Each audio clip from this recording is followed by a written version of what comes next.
Good morning, 8:13. Thanks for starting your day with us. Carla Hrycyna from St. Mary's Nursery joining us for this week's Green Thumb segment. And it's all about the flowers you've already planted and how to keep them alive. Yeah, but you know what? We've already started to create some of our containers, and some you may already have pre-purchased done, or they're getting to a stage where they're starting to grow a little bit more. So we want to give you this success for having great flowers throughout a season, and there's a few tips to do it. Okay. Okay. You just said that like your containers, when they start looking really full and that kind of stuff, you really have to pick them up. If you pick them up, you're going to feel weight, whereas before you felt weight and there was moisture actually just in the soil.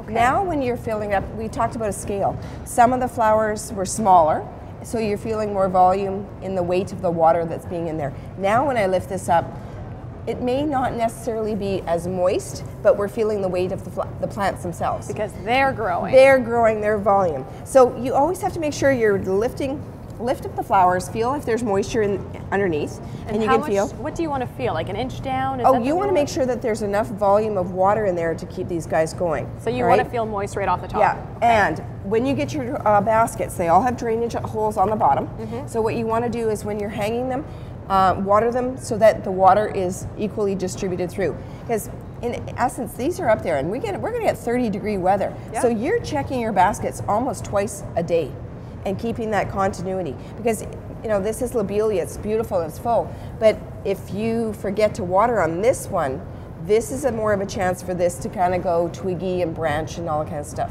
Okay, so make sure you're watering well. Fertilize too, to keep your blooms and all that kind of stuff. Look for something that's like a 15, 30, 15, high middle number, high bloom. Okay? High middle number. High middle number. Okay, now, deadheading and trimming. Yeah. Okay, if you can get a little close up here, you'll see where there's some flowers here that are finished. And this is where we start doing a little bit of a trimming. Yeah, there's one there. So we would follow that stem back down to the brace. I'm using my scissors. Sometimes I just use the tips of my fingers. And we're removing that. And if I wanted to get really aggressive to it, you can see where there's clusters where the branches go straight out. Yeah. I would give light little trimmings. I know, you know what? It's scary to cut them off. You seem like it's scary to cut them off, but if you think of it as going to the hairdresser, and you know when you want your hair thinned out, and they lift it up and they think that you're taking the scissors and you're taking all your hair and they only take about a third, you're going to treat your basket like that. You're going to take a third of your clippings of the lead plants out. And you can see, I'm not touching the flower, a large percentage of the flowers. And basically what it's going to do is if I snip a piece, I'm just going to use my things. If I look at this branch, here we go. And you can basically see where there's the lead growth where it goes up. That's sort of like your radical where it's continuing to grow. If I pinch the top portion of that, it's going to stop that growth from getting taller and taller. But wherever you have these lower leaf sets, you see the tiny little leaves coming out of the branches? Those are going to produce more branches. And if it produces more branches, it's going to produce more flowers. And then you get the fuller effect. You get a fuller effect. Which is what you're looking for. Yes, and the same thing. It's always deadheading and trimming and clipping. And if you do that shaping, it's just like creating that beautiful hedgerow in the landscape. If you shear it, it's going to keep promoting. That's good. It may be scary at first to start cutting them, but it actually makes it look better in the long run. So as far as watering goes, because I know it's more often than people think they need to water.